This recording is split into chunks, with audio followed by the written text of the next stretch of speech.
You are listening to a Cult Talk Network podcast. We are here. We are many. We see you. We will not stop. We are hungry.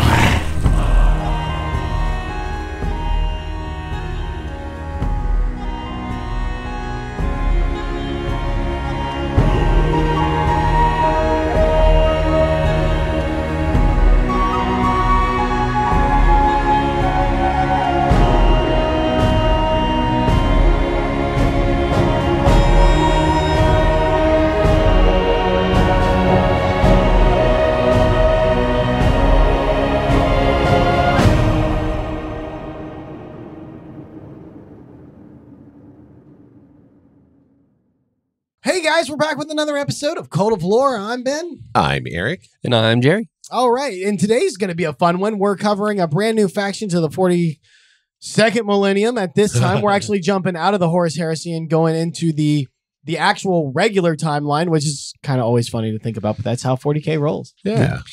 And time. Yep. And today we're going to start our dive into the Great Devourer, also known as the Tyranids.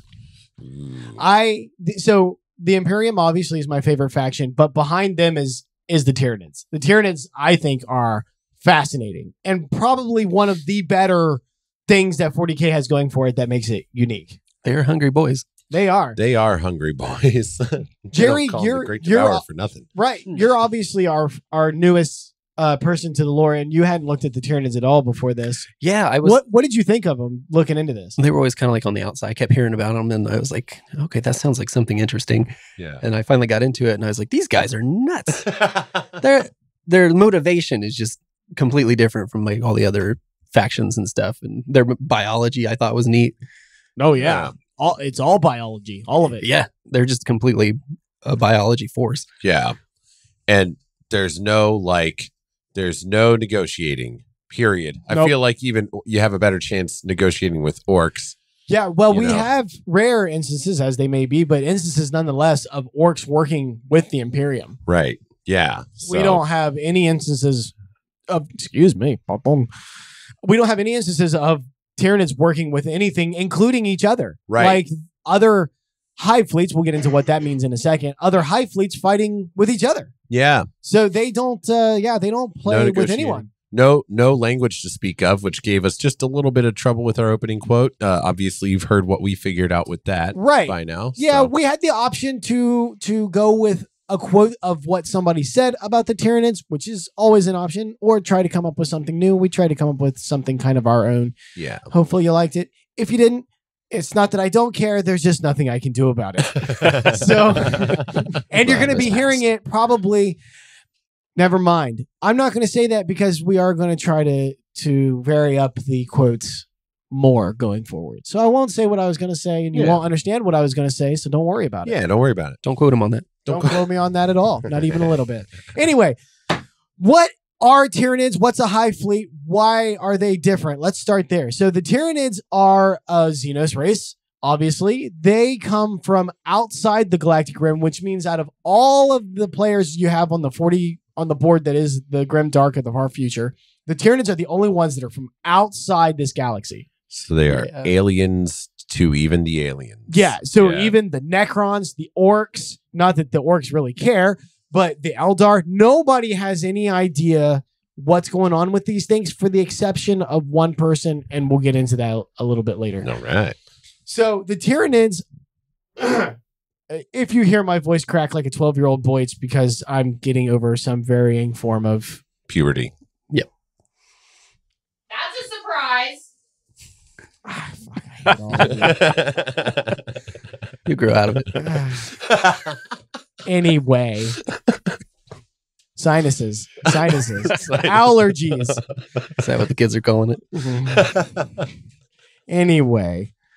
They are a completely organic race of Xenos that don't have any personality or individual conscience. They are a complete hive mind. Yep. They're kind of connected through, they're referred to as synapses. The synapse. The synapse. Yep, the synapse is kind of the neural network that they all share, and they communicate with each other telepathically through across distance, and they have kind of equivalents, just like you would think. They have smaller units, they have bigger units, and the bigger the unit is, the more like connection to the hive mind, the synapse that it has. Right. And so they end up acting as kind of bases on the battlefield for the overarching hive mind to control the smaller organisms. Yeah. And then if you are ballsy enough to defeat, one of the more core synapse guys along the way, then they kind of every smaller Tyranid creature below it kind of reverts back to its more feral state, because it has much less direction. Right. So I don't want to trace too much onto this, because I'm betting Jerry has a lot on this, because he is actually, so the Tyranids, what I will say is that the Tyranids invade our galactic rim through hive fleets. Yeah. And so every time there's a new hive fleet, it gets a new name. And these are basically new waves of Tyranids coming from outside the galactic rim.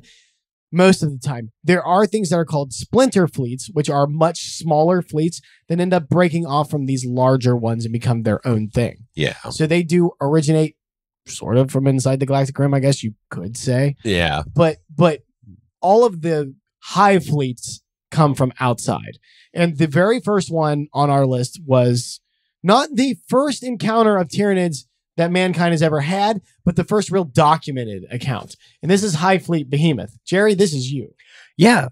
I like that they get their names they named the hive fleets after like the great beasts of ancient Terran myth.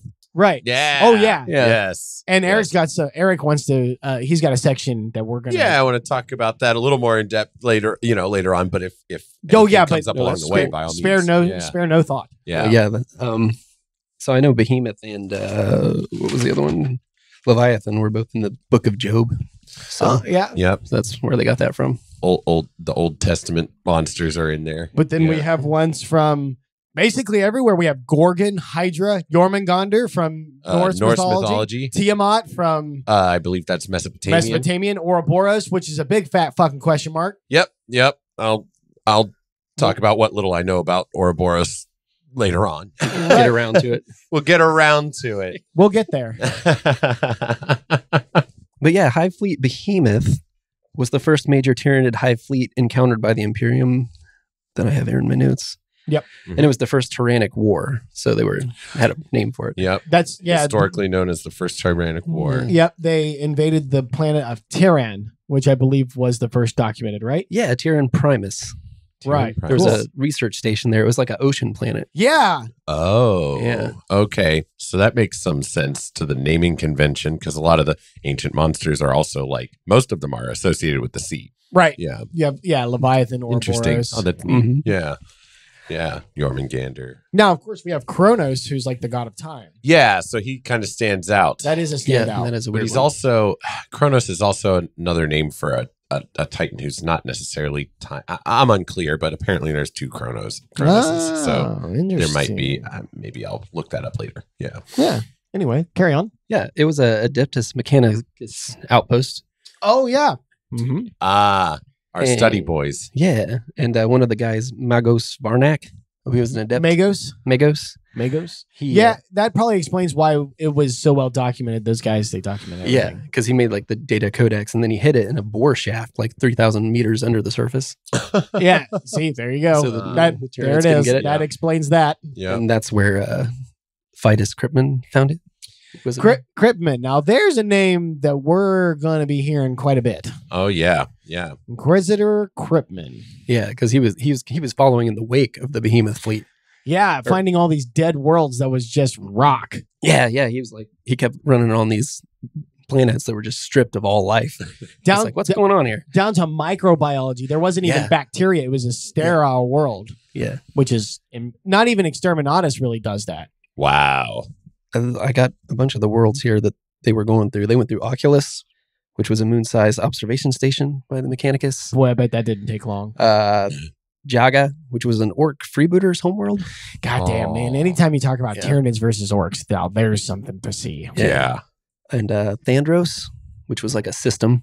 It went through the entire Just system. the whole system. Yeah. Yep. But that's Yep. where they had like a telepathic booster matrix.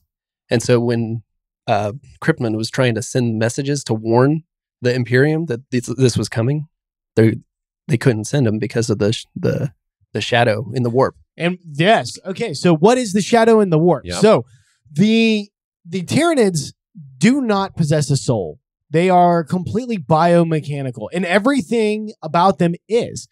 Their guns are a creature in and of itself that is attached to the host organism through like a parasitic bond.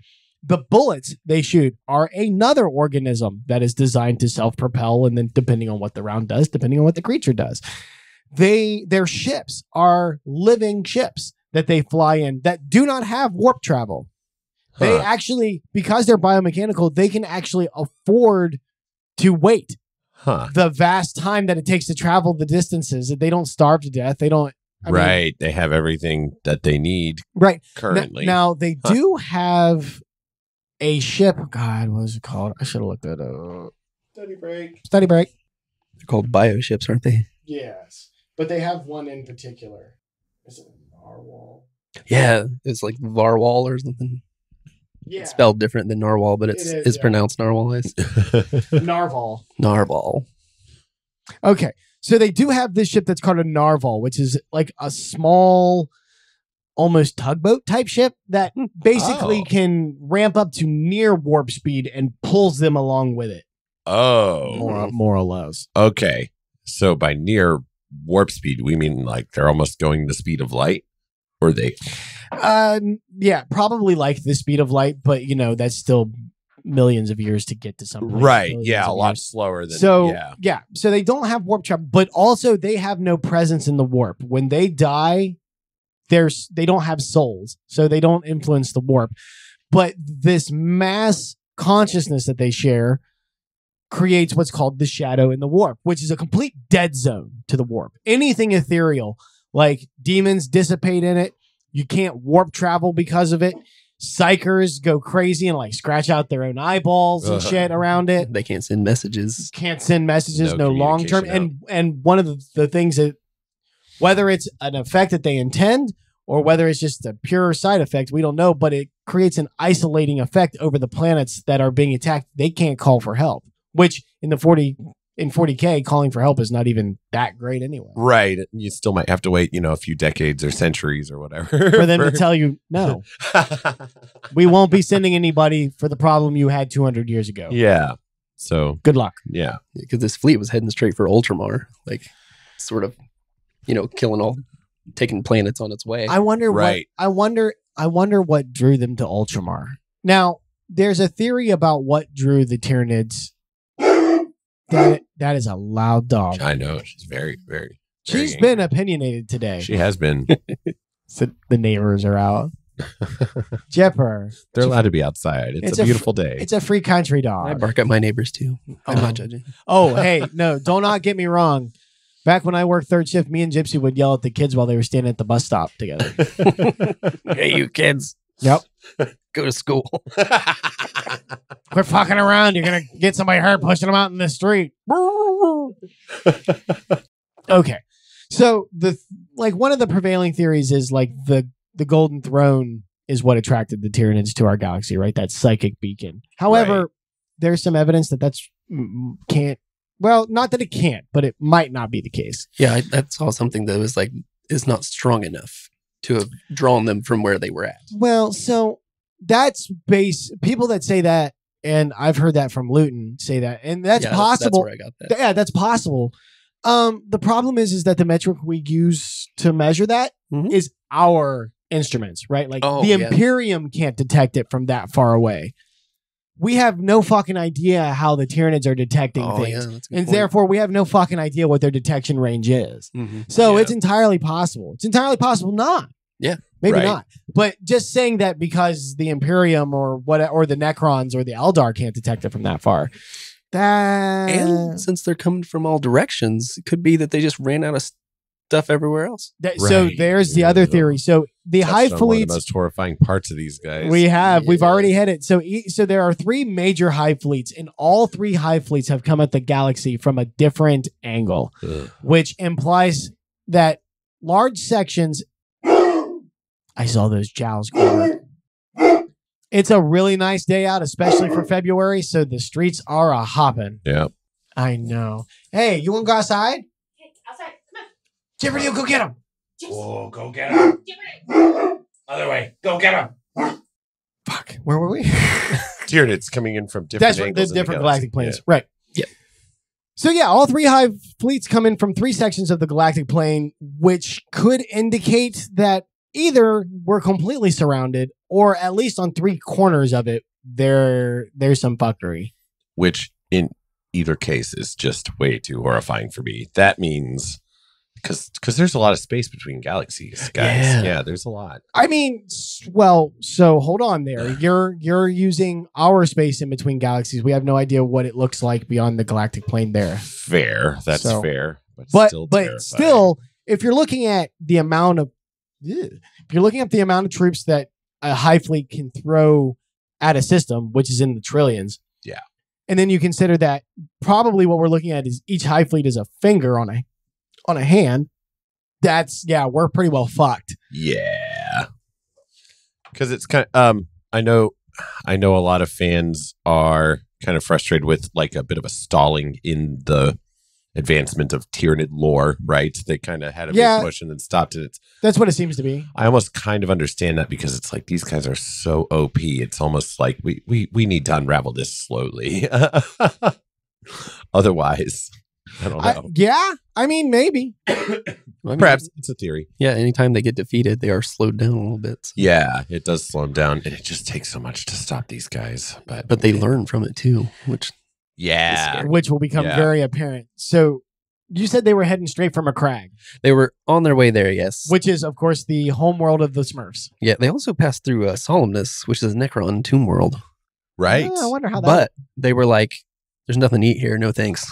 They went around it. They completely bypassed the Yeah. Necrons. Well, I mean, that makes sense. Yeah. The Necrons are all metal, so they're not going to eat them. They have nothing to gain from that necessarily. Is an entire tomb world kind of dead anyway? Or is there usually stuff on it? Well, so that all depends on the tomb world. There have been instances of the Imperium setting up like civilizations on tomb worlds to then have them be like, oh, fuck, Necrons. And then the planet just goes silent because you're not going to win that. Right.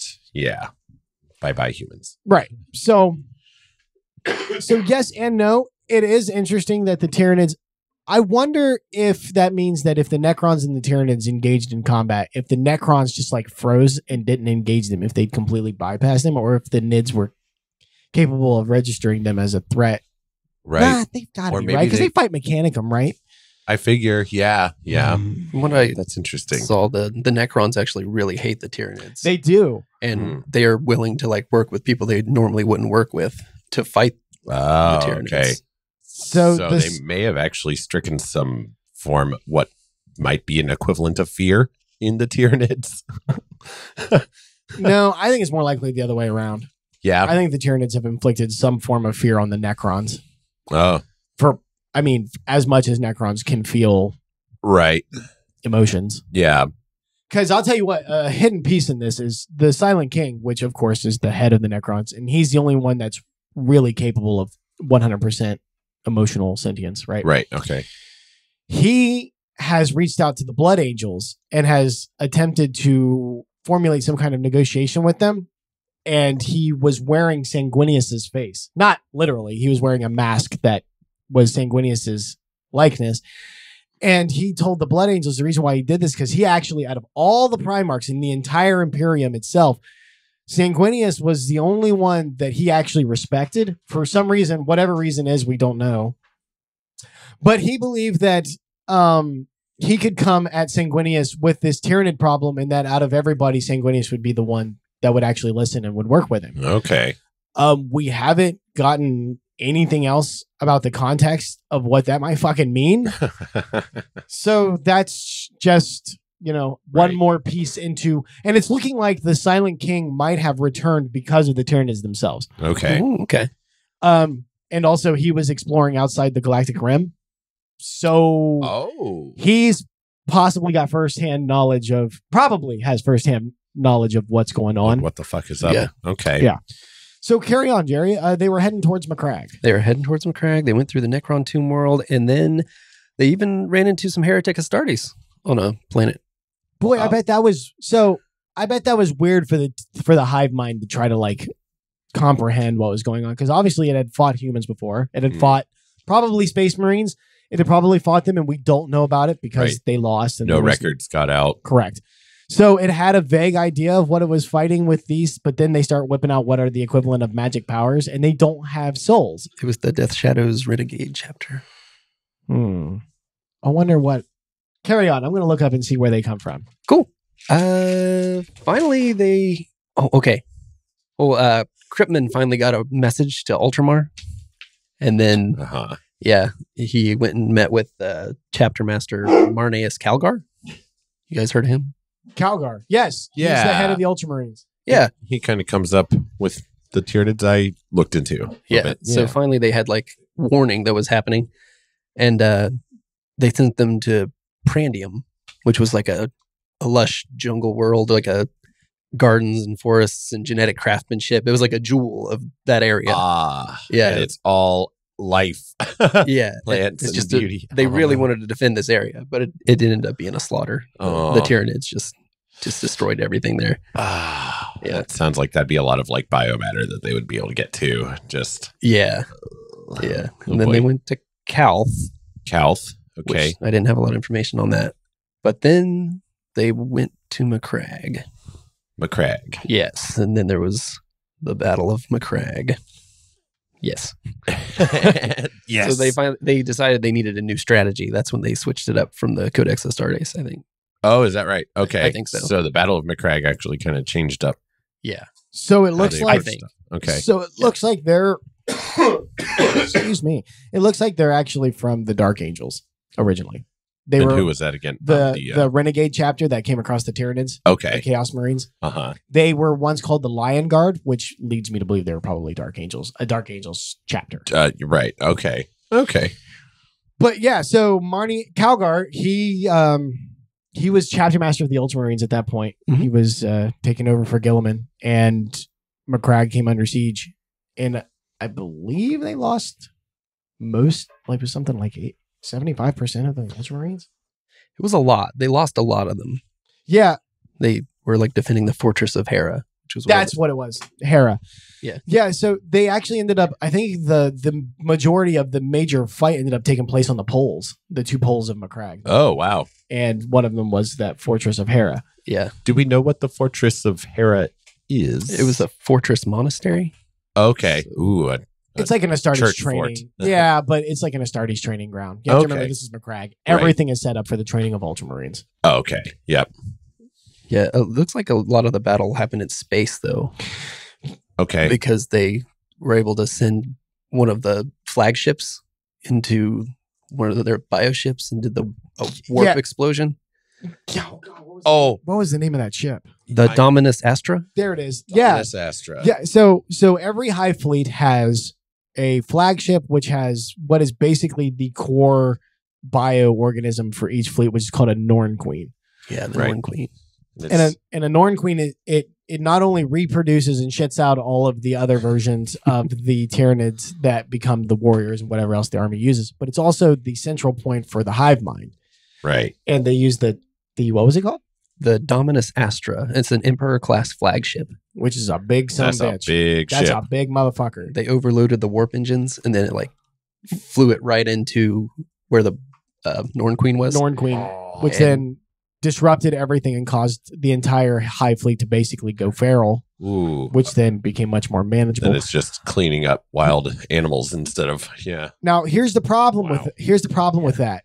The Tyranids have a fail safety every time something like this happens. So all of the other Hive fleets that they didn't know existed were out there. Probably, maybe not Leviathan, but a lot of the other smaller ones. And then because we know, what was it? Tiamat and Ouroboros were probably already around. Right. Right. Yeah. And so it's debatable about Kraken. Kraken probably was at least inbound when you consider how long it takes them to cross space. Right. Every time a Hive fleet loses a Norn Queen, it then Oh boy, you are something else. You are just two. Jepper, you are so disruptive. Hi, Future Eric. Yeah. Hi, Doing Future. okay out there? So you have all these other splinter fleets and all these other hive fleets that are coming inbound, and so when you do kill the Norn Queen of something like Behemoth, there it is. Jesus. Anytime you kill the Norn Queen on, say, like Behemoth, it sends out a pulse to all the other hive fleets and splinter fleets which then tells their Norn Queen to produce another Norn Queen. Letting them know that there's a faction or something out in the galaxy that's capable of killing a Norn Queen, and therefore they need to produce a backup. There's a lot of plants like that. Are there really? Yeah. Oh. You cut like a certain part off the plant, and then it's like, I'm going to make some more. Just more of Sprouts whatever more. was cut off. Yeah. Huh. So- Okay. Oh, that's interesting. So Ooh. it has an inadvertent, like you take care of the one in front of you, but if there are any others in your galactic realm, which is likely, Right.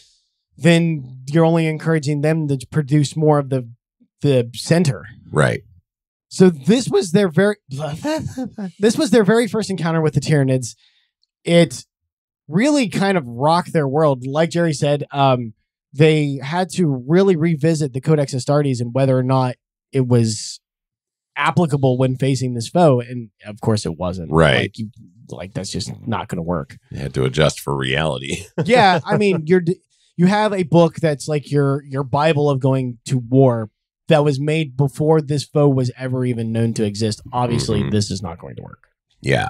And this really is a foe like something they've never faced before in the way that it thinks and operates. And Correct. yeah. So what the Tyranids do, we talked a little bit about it, about finding these dead planets. What an invasion does is it completely swarms the planet with basically every type of soldier that it has discovered it's needed along the way. Yeah.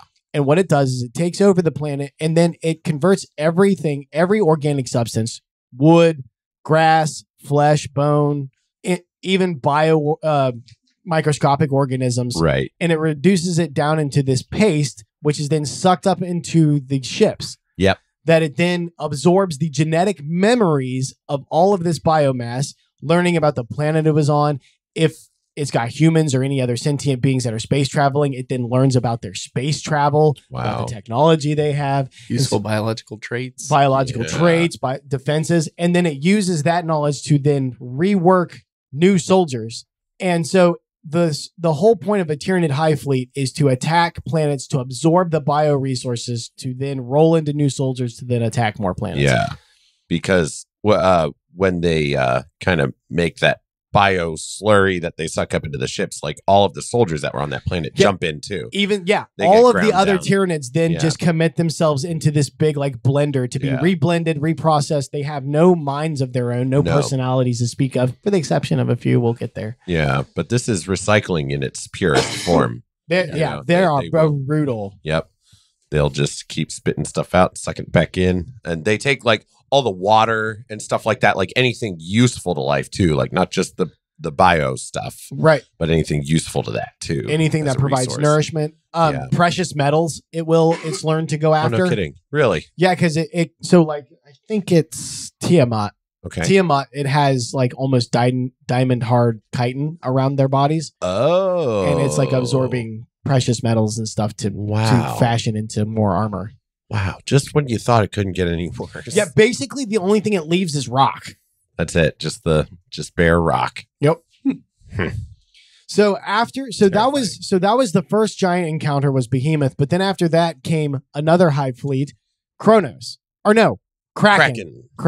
There it is. Kraken came next, and I think was this I keep wanting to say it was about 200 years later. Am I correct on that? So 745 to 990. Okay. You guys do the math on that one. This is lore, not math podcast. So in the 200-ish years later, which is for the 40K timeline is nothing. Not a whole lot. No, that's pretty fucking quick, especially for something that's that devastating. Yeah. But they did think that they had more or less handled the Tyranid threat by that point. Like Behemoth had kind of rolled in like a wrecking ball, and through great sacrifice, they destroyed it. Gorgon was around a little bit. Destroy it, but so Gorgon is a splinter fleet. It's not big at all. Okay. it attacked the Tau. Oh, And those poor guys. they handled it pretty well because they specialize in ranged warfare. Oh, good. But in response to that, Gorgon actually developed bioweapons. They became more like Shit. gas and plague. They became more like fighting Nurgle. You can't shoot gas. Right. You know? Yeah. Precisely. Wow. So Gorgon kind of came and went in that time. Right. But I don't think the Imperium was really all that aware of Gorgon. Right. So they might not have even been familiar with this Splinter Fleet happening in between Behemoth and Kraken. Yeah. So in the prelude to Kraken showing up in force, of course, it was kind of the same with Behemoth. Planets were kind of just going quiet, and not much information was going out here and there. There were different encounters where it's just like, these guys disappeared. But on the planet of, I think it's pronounced Icar or Icar, Ichar. I think it's Akar. Yeah. But, I mean, Icar 4. yeah, that sounds about right. Sounds good. They had, it wasn't just them, but also just a big group of planets in the area started having like a lot of unrest that was escalating, riots and so forth. And the Imperium investigated, and they kind of found that there was a great big cult called the Brotherhood that was growing in power. I love it. This is my favorite aspect of the Tyranids right here. Whoever, I know there were some people that were actually pissed off that they rolled the Gene Stealers into the Tyranids because they like them being kind of their own faction. I think it's fucking great. Yeah, I like it too. It adds to the threat of them. It adds more. a dimension to the Tyranids that you wouldn't consider. Yeah. So it was kind of discovered that the Brotherhood was a Gene Stealer cult. It was a big to-do. They did come to a point where they thought that they had defeated this Gene Stealer cult, and it went quiet for a little bit. All right. So what is a Gene Stealer cult? Yes, Let's we do should. that. Yeah, let's do that. Okay. So 30,000 foot overview of the Gene Stealer cult, because we want to do a whole episode. Yeah, just they're on going to get Gene their Stealer own. cults. Yeah. Is this. Here we go. So the Gene Stealer is actually kind of the infiltration unit that's required by most Tyranid hive fleets. It's kind of like a xenomorph, only on crack. It's got 4 arms, tends to blend in, and like infiltrates planets by riding into space hulks, abandoned ships, space junk, anything that it can hide on. And when it lands, it then takes a little while sampling little various things here: food, water, air, trying to figure out exactly what planet it lives on, because it has this gene figure out. That's why it's called a gene stealer. Anything it samples, it can then retain the knowledge of that genetics. Then, once it's figured out where it's at and what the dominant life form of that planet is, it then stings a host, which then implants its own genetics inside of the host. The host then gets overtaken by the gene stealer genetics, which then causes it to want to do one thing: fuck, and fuck a lot. So if it has a mate, they start fucking, which then implants the gene stealer genetics into the female, which then becomes pregnant and has an offspring. Now this offspring will look very much like the original gene stealer with a little bit of human traits thrown in. This doesn't alarm the parents, because the parents are now flooded with gene stealer hormones, which then makes them very defensive of the child. They then hide the child, and the gene stealer goes around doing this to various places. And so what the gene stealer cult will do will then link up with the hive mind of the gene stealer, which then teaches them to basically overthrow the government. And this only happens once a hive fleet is within a certain range of the planet. The hive fleet sends out a pulse, which then drives the gene stealer cult crazy, and they lead an uprising, which then destabilizes the entire planet for the Tyranids to then invade. Each subsequent generation of gene stealer cultists that is bred looks more and more human. So in a very short amount of time, you have gene stealer cults that look incredibly human and have infiltrated the highest forms of government. Many of them not even entirely sure that they are gene stealer cults until they're activated by the hive fleet. Well done. I feel like you deserve a round of applause. That's fine. That was good. But anyway, that's a gene stealer cult. Right on. So that happened on Icar, and they thought they took care of it. So when, like Ben said, they go crazy because they get a pulse from the hive fleet. Well, the hive fleet arrives later and starts, and this is hive fleet Kraken. And Kraken is different from Behemoth in that it had gone out in what's referred to as tendrils through the galaxy. Which is how they came up with the name Kraken. Probably. Yeah, probably so. It gives me that image of the tentacles reaching out, because it's, split little splinter hive fleets going out, and they're all really part of the same one, and they're just There's going actually in different ways. there's a really cool map of the galaxy that shows the different tendrils of the Hive fleets. You'll find it, right? Yeah. Yeah, and see, there's tentacles right there. It Mhm. looks like tentacles. All of the tentacles. All of the tentacles. Jerry, do you want to talk about the tentacles? Well, you see, they it's how you make a octopus laugh. You give it 10 tickles. That's not what I meant. Oh. You know, The opportunity. I gave you a perfectly good layup. You could have taken that in some real shit because he'd have had to look up imagery for what you're finding. And then he had to find a way to censor it. But no, you had to go with a goddamn pun. That is the last time I fucking help you. Taking it back to PG. taking PG back. So Disappointing. So Kraken is already behaving very differently from Behemoth, but then large parts of it start kind of converging towards Icar. I've said it different every time. What did we agree on it? Icar 4 starts converging and massing up right around it. And when those fuckers showed up, the Gene Stealer cult that had not been wiped out emerged from the underground where it had been thriving and started attacking this planet. Yeah. While it's also being assaulted from space by Hive Fleet Kraken. I know. The Gene Stealer cults, man, those are so fucking cool. Oh, man. It's brutal. Like, this shit would just make a good... I want to see, like, a horror movie set, here on Earth in our time where, the Gene Stealer cult comes up and then... You know what's fucking crazy about the Gene Stealer cult is while they're connected to the hive mind and, like, all of this is going on and the uprising is happening, and even while, before that, when they're kind of laying in wait, the hive mind and the kind of chemicals that they're injected with give them this, like... The saviors from the stars will come and deliver us all from our pain and sorrows, right? That's kind of what they're preaching while it's going on. But there comes a point in time where the invasion is over, the enemy has lost, and it's time for the Gene Stealer cult to be part of the bio paste. Yep. And so what the hive mind does is then sever the link from the hive mind, and all of the Gene Stealers are like, wait, what? And then they get eaten. No, that's so terrible. I mean, they deserve it, but they do. I mean, they kind of don't though, because it's all chemically induced and stuff. Fuck them. Yeah, I know. Yeah, man, what a terrible, terrible, terrible like feeling of just like sudden. Oh God, I was wrong this whole time. Curse your sudden but inevitable betrayal. Yeah. So, they are having a hard time with Hive Fleet Kraken here on Icar 4. And Chapter Master Calgar shows up. So he's a veteran of the first Tyrannic War. This is the beginning of the second Tyrannic War. And so he comes in. That would suck to be like, what's your specialty? Oh, Tyranids. Yeah, like, that would be just such a bleak good luck fight. Jesus Christ. Because like every other faction, you can at least fight them and you have a way to like emotionally satisfy yourself by pissing them off, right? Yeah. You can't, there's no like personal injury you can deliver these fucking things. They don't care. No, not at all.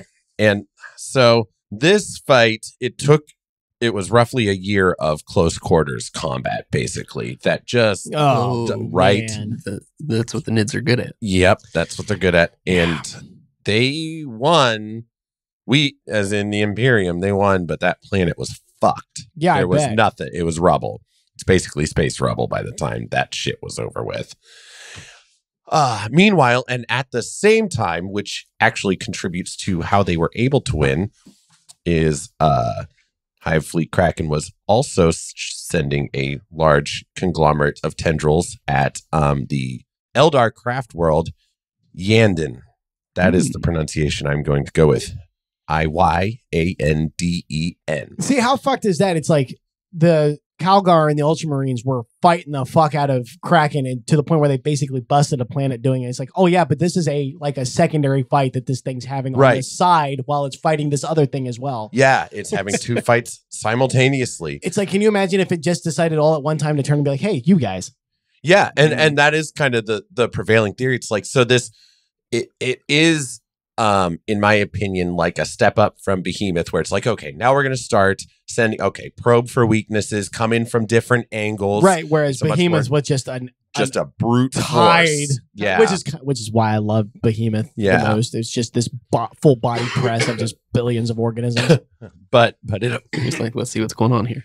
Yeah, it just reminds me of that scene from Starship Troopers where they look over the wall and the arachnids, there's just thousands of them coming straight at them. And it's like, there's no amount of firepower you can put that they're going to give a shit about. Right. The only good bug is a dead bug. By the way, that might be one that could be tied to 40K. I'd be interested in that. Ooh, argument. that would be a good one. Just kind of like we did for Event Horizon. I Yep. like it. Service guarantees citizenship. Bailey's over there giving me the old dick eye. She loves that movie. So, anyway. So the secondary tendril of Kraken is committed to attacking the craft world.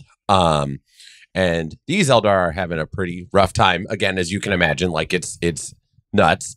And they get to the point where they're pretty desperate. They decide to commit, I think it's called Ghost Warriors, which is the Eldar. When the Eldar take the souls of their past Eldar, we've talked about this in one of our Eldar episodes. Check those out. Jerry, Few of you did. were you there for the Eldar I episodes? don't remember this. Okay, so No, quick you recap weren't. real quick. Yeah. When an Eldar dies, to save them from going to Slaanesh. Slaanesh, the hell of strap-ons and leather and painting. Whips. Yep. To save their souls from automatically going there, they put them in a soul stone. And what this does Soulstone, that was a word. Jesus. and what this allows them to do is they live on inside of that stone, and then they can plug them into their technology to power things, and they also live. Like it's considered, Yeah. it's great.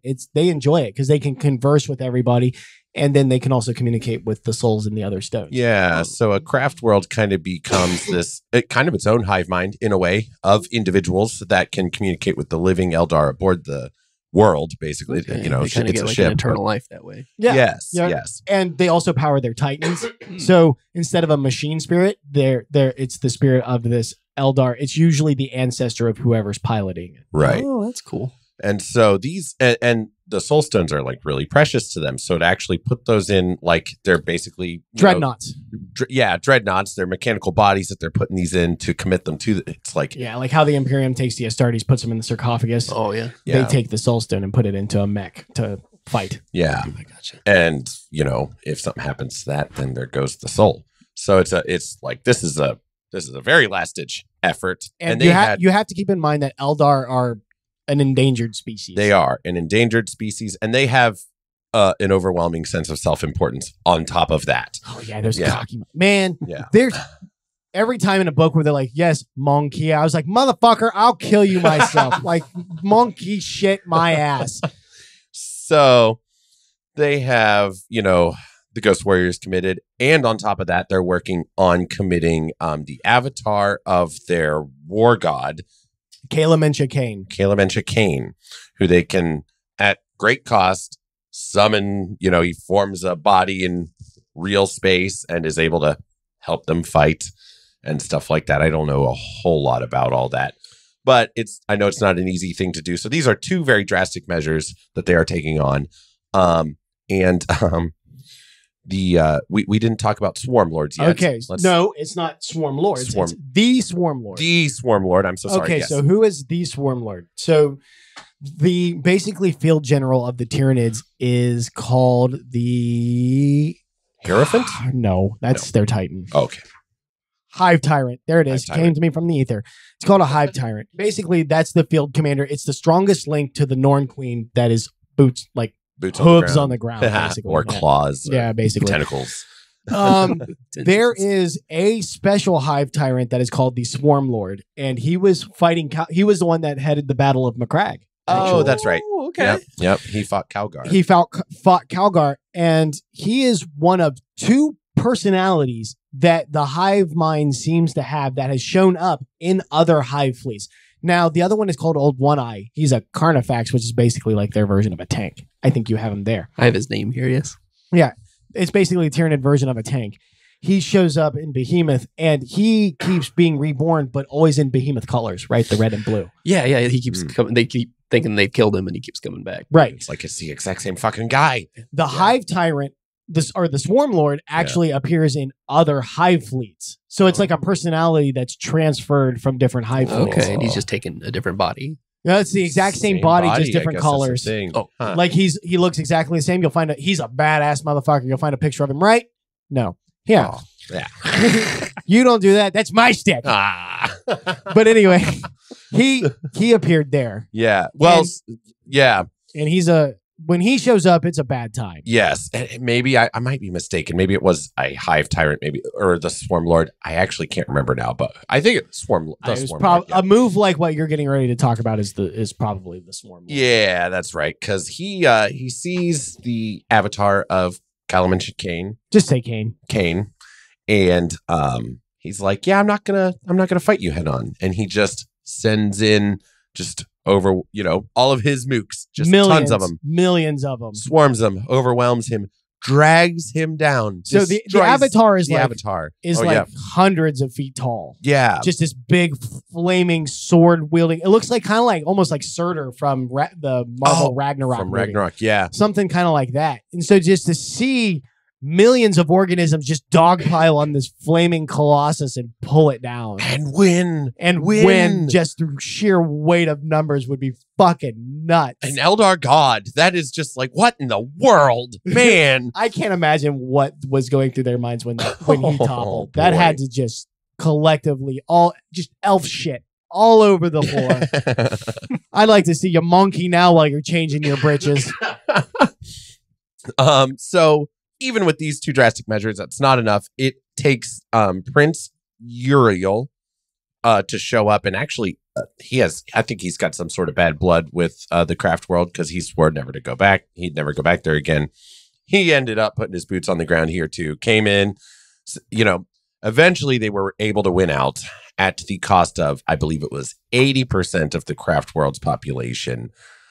God only knows how many of their soul stones were lost during that time, but it was like a detriment to their culture, like this ancient culture, like pretty much hit in a way that, it just couldn't ever recover from.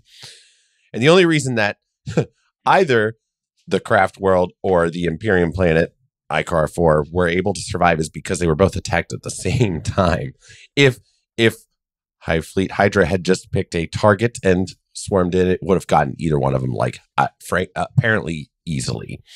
So there's that. Their strength, the Hitler maneuver never works. Yeah. You don't fight on two fronts, not two opposite fronts. No, but it was kind of working out for a while up until that point. Like they had because the problem works out for a while, right? But it was a good counter to the way that the Imperium had handled behemoths before. Mm-hmm. Their war front was light years wide, thousands of them wide, because that's just how Kraken operates. But losing these two major conflicts actually did just as much harm to this hive fleet as it did to its opponents. It was greatly reduced, but not entirely destroyed. Seems to be a common thing among the Tyranids so far. Yeah, right. But also they might have kind of shot themselves in the ass with the way they did it, because that was the only hive fleet that did two splinter fleets. Right. So after that it splintered off into Jormungandr and Hydra.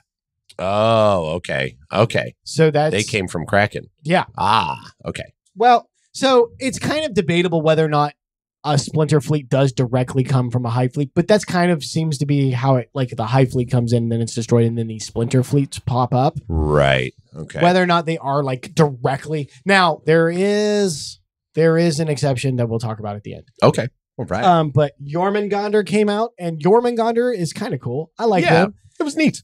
They burrow, but basically they don't invade like the rest of the Tyranids do. Their ships have like slingshots on them that they hurl space debris at. Yeah. That has send asteroids at the planet. That has seeds of burrowing Tyranids on it. And so when it crashes in, they then burrow underground and build an underground army, and then they spring up. Yep, they come up from underground. Everyone's still looking up at the sky like, man, they're still throwing shit at us and trying to, to go with that stuff that's already gotten through. Pincer move. Yeah. And so they just emerge from under their feet. And by the time they do that, fuck. Right. Yep. And then there's Hydra. So Hydra is actually the smallest of the splinter fleets overall. Huh. But it has a really cool. It has a neat trick for artificially inflating its numbers. It will go along and pick off other Tyranid hive splinter fleets. Oh, so it's like absorbing their own guys. Right. Yeah. So then that allows them to produce more soldiers while traveling light. But then it also means that you're getting Tyranids that are almost steroided because they're Tyranids based on Tyranids, right? Oh yeah. Yeah. So those are the two hive fleets that splintered off from Kraken. Yeah. And that leads us into Leviathan, which is the final great hive fleet that's out right now, and kind of leads us up to the front. So Leviathan came around in 997 M41. So these all didn't. I mean, it was a short amount of time comparatively speaking. Yeah. Leviathan came. So whereas the other Tyranids came from along the galactic rim, like if you think of it as a plate, the Tyranids came in from along the edge line, right? Leviathan was the first one to come up from underneath. So like through the galactic south, I guess is one through way the flat side, Yeah, basically. yeah. And what this allowed it to do is when it came in, it penetrated much deeper into the Imperium than the ones coming in from the edges. And it provided a lot less warning. And they specifically targeted the Baal system, which is the home of the Blood Angels. Oh, which, of course, are my guys. Yeah. And also interesting that because they're the ones that the Necron King or the Silent King was trying to get a hold of. Correct. Yeah.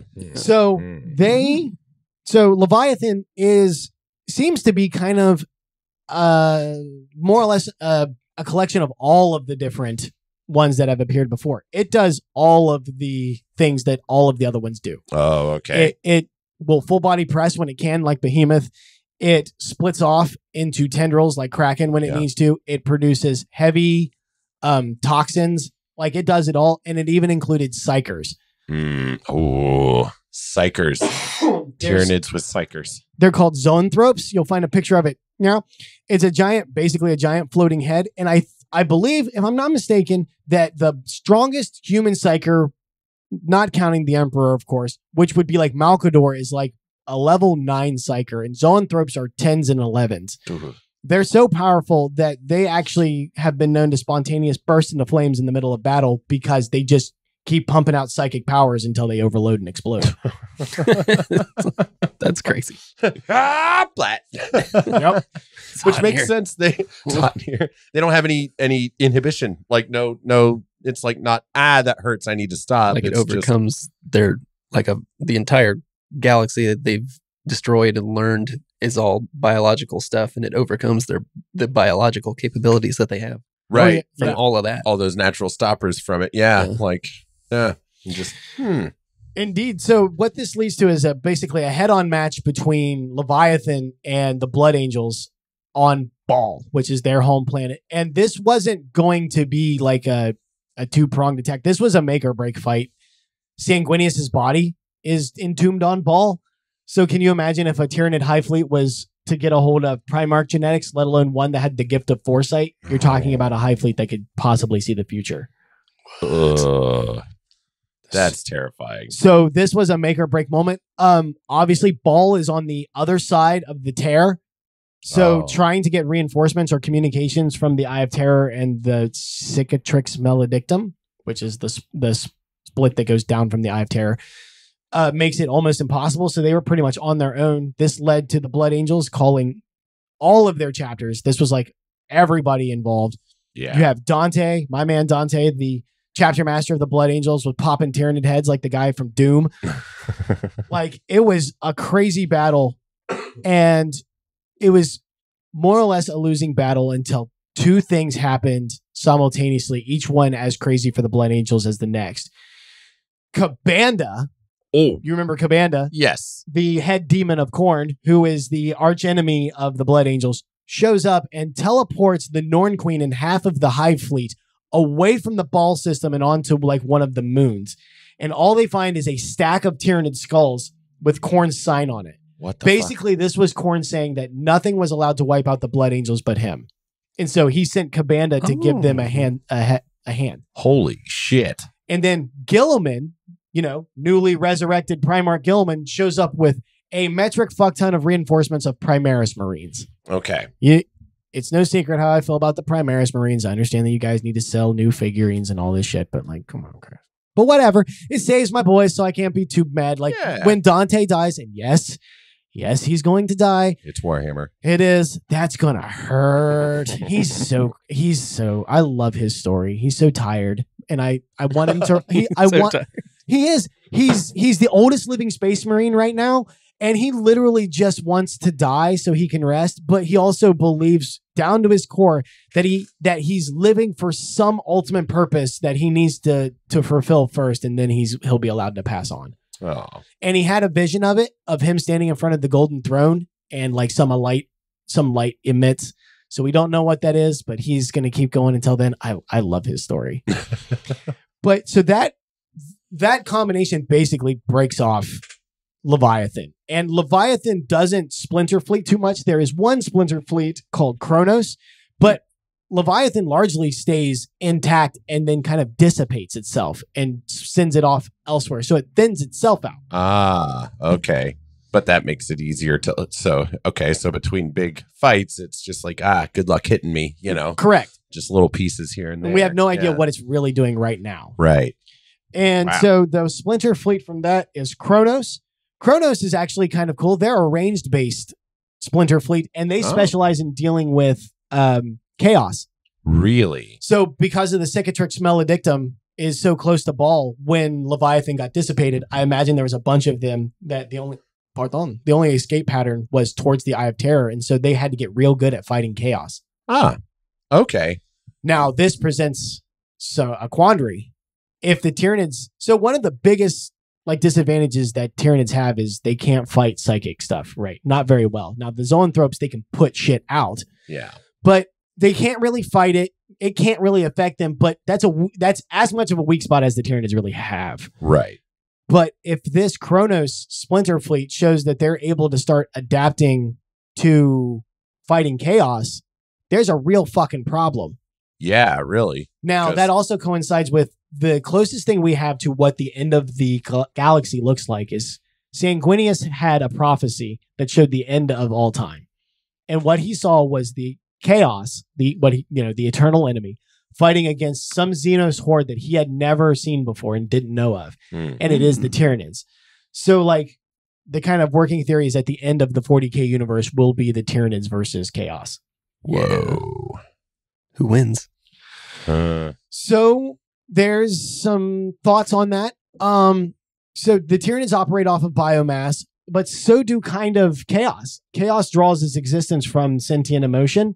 And if the Tyranids have completely cleared out this galaxy, what exactly is the sentient emotion that chaos is drawing from? Yeah, they're running on nothing. No, well, so that's not strictly true either, because also there is the idea that the Chaos Gods are also drawing souls from Warhammer's Age of Sigmar, Warhammer Fantasy. I know, I think it's Sigmar isn't around anymore. Is it Fantasy? I don't remember. Maybe both. Fantasy is, I think. Okay, so Sigmar is gone, but these gods were the kind of the same in all of these different realities. So are they drawing their power from other galaxies that they can funnel into the fight with the Tyranids? But also the Tyranids are drawing resources from the other galaxies they've conquered. So my answer is who the fuck knows? Yeah. I lean towards the Tyranids, but who knows? But right, yeah. I mean, the Tyranids don't. What they lose to chaos, they can't regain. Really, can right? they? But the chaos is not getting anything from them either in return. So it's just they're not getting any souls from killing the Nids. And then if the Tyranids win, then what do they do? Move on to the next galaxy. Well, if they run out of galaxies, do they just eat themselves until they possibly completely die? Then I imagine they move into the warp itself. Oh, yeah. Oh God, They could do that. yeah, baby, yeah, wow. All yeah, right. I know. It might get boring for them out there. They're just like, on that cheery thought, Eric, do you got some thoughts on these names you were talking about? Oh yeah, so let's get into some of the Eric's doing some comparisons again. It's been a while since we've done that. Hell yeah. So we're going to look at some of the names because, as Jerry pointed out earlier, these hive fleets are named after established old world monsters in our world. What I thought was interesting about Ouroboros is that, his origins in 40K are kind of obscure from my understanding. We don't quite know much about it. It might have inspired because they have wings. They look like devils. Oh, we didn't cover we forgot to cover Ouroboros and Tiamat. So why don't you go ahead? Way back. Why don't you give us a rundown of those while you're talking about them? Okay. From what I remember of Ouroboros, they're flighty boys. They fly a lot. Heavy flight. Yeah, so they may have inspired in 40K, it's kind of like the idea is maybe they inspired the stories of demons being like winged and gargoyles and things like that and stuff. So I think the records are a little foggy on them. And what's neat about in our world, Ouroboros, it's a little foggy where the idea that of the snake symbol came from. Yeah, like there's a lot of ancient serpents in our time, and Ouroboros seems to be one of the older ones, and it's a snake biting its own tail, forming a circle if you are unaware, and that's a symbol of a lot of things like eternity or renewal or eternal life and stuff like that. Or like in the negative, it's like you are consuming itself. So greedy that it's consuming itself. Right, which is probably more along the lines of what we're talking about here when it comes to Tyranids. But another neat thing is the word for Ouroboros comes from the Greek words for tail and eating. So I think it's called the tail eater. Yeah. So that's interesting. And Tiamat is in our mythology often associated with the ocean and with the serpent. And she is the mother of all monsters. Which is interesting because High Fleet Tiamat is actually, Splinter Fleet Tiamat is not out invading. It is actually completely sequestered itself to the Tiamat system. Yeah. And the only thing we know is that these have like diamond hardened chitons, so they're very defensive oriented. And on I'm going to call it Tiamat Prime. It's the main planet of that system. They have a mega structure that is a conical shaped like tower that they are defending viciously. That we don't know what it is, but if like the mother, it could either be a birthing pod of some sort, or they believe it could possibly be some sort of like radio signal that's bringing other Tyranid fleets. Oh, interesting. Yeah, it would work both ways. Yeah. Yep. Yeah. But my thought is it's probably like cooking up like just a really big Tyranid of some sort. It's going to come out and like just be the orc attack moon, only it's a Tyranid. Yeah, right. Tyranid, just like a Tyranid planet-sized Tyranid. Yeah. That'd be nuts. Because, I think Tiamat's from Mesopotamian mythology. So a really, really old one too. And we'll move down the line. The Gorgon is a neat one from Greek mythology. I'm sure we're all familiar with Medusa. Medusa was a Gorgon. There it's a species of monster. Yes. Because I think Medusa had at least 2 sisters that were also Gorgons. She was just the immortal one. Until she got, beheaded. Yep. That'll do it. And of That's course, also how you beat a High Fleet. cut the head off. Nice. There we go. Then of course the Kraken needs no explanation. Yeah, the comparison is right there to be had. High Fleet Jormungandr. So Jormungandr is the world serpent. Also said to be biting its own tail because it's so big it wraps around the world and bites its own tail. And I kind of like the idea of, because Jormungandr is under the ocean, often rests on the ocean floor, and so it rises up. And I kind of like that with the High Fleet. They come up out of the ground. Yep. Yeah. What do we got? Hydra. Hydra is another one from Greek mythology. Cut off one head, 2 more spring out. Right. Grow And back. that goes, Hydra itself. It's small and then sprouts many heads out of seemingly nowhere. Right. Yep. So, there we go. And it might also be kind of a fail-safe against any one particular Tyranid type being wiped out. Yeah. Their genes are preserved in this other High Fleet. Possibly. Yeah. Leviathan. Obviously, it's the largest. It's got the most Yeah. Yep. Size. Big sea creature. Behemoth is a land creature. So one of the few exceptions. Most of these guys are either snakes or sea monsters. Which is funny because it actually appeared on a ocean planet. Yeah, it did, didn't it? Yeah. That is funny. First contact. And then Kronos. So this one kind of this is really the exception in a world of monsters. Kronos is more of a Titan. There's Kronos, who is the god of time, and then there's Kronos, who's the father of Zeus. And they may or may not be one and the same. I'm a little confused on that point. It's been a while since I've looked at stuff like this. Hey, comment section. Yeah, I'm sure you guys can correct me. Yeah. But I do believe that they're separate entities. And Kronos, father of Zeus, ate Zeus's siblings, because he didn't want to be overthrown, because that's what happened to Kronos with his dad. His dad ate all of his siblings too. Mm-hmm. I don't know enough about Kronos. So Kronos does ranged attacks and they're anti-chaos. So the anti-chaos is kind of where I think that the comparison might be drawn, because Kronos kind of helped forge the way of order in the Greek mythos, fought against the forces of chaos. They're also the newest one out, so they might not have full time to cook. Right. There might be more there that we don't necessarily know about. But he was kind of a monstery guy too. He, ate stuff cruelly and whatever. So there we go. It gave me a chance to talk about some of our myths within our world. They're neat. Yeah. But I'm thinking I'm going to place a bet right now. Tiamat is cooking up a right big monster. Like a planet. Yeah. A planet Nid. Yeah. Planet Nid or something like that. What you look at, Jerry? I was thinking maybe Cronus's dad was Chaos. Ooh, you might be right. That would be interesting. I don't remember exactly. Hang on. No, I'm with you. Oh, maybe not. I think his dad was Uranus, the father sky. Which is Father Sky, who was born of chaos. Born of Gaia, who was born of chaos. Okay. Nope. Chaos was a granddaddy. It's a good thought. That's a really good thought. I think that's a thought worth ending on. Yeah? Yeah. All right. This is by no means, again, we want to do an episode for each of the hive fleets and then a separate episode just for the splinter fleets because they do have their own stories that are really cool. There's some books that are tied to them that'll definitely throw in some information. So this is a chapter 1. Right. Yeah. And of course, to step out of lore hat for a second, apparently 10th edition, which is going to drop soon-ish, is going to start pushing the Nids some more. So hopefully we get some more stuff on them fresh off the pop. Yeah, hopefully so. And that'll push us into an episode 2, 3, 4, whatever it takes. Yeah. Get ourselves some updates along the way, hopefully. Right on. Right. So until next time, I'm Ben. I'm Eric. And I'm going to go eat some swarma. Son of a bitch!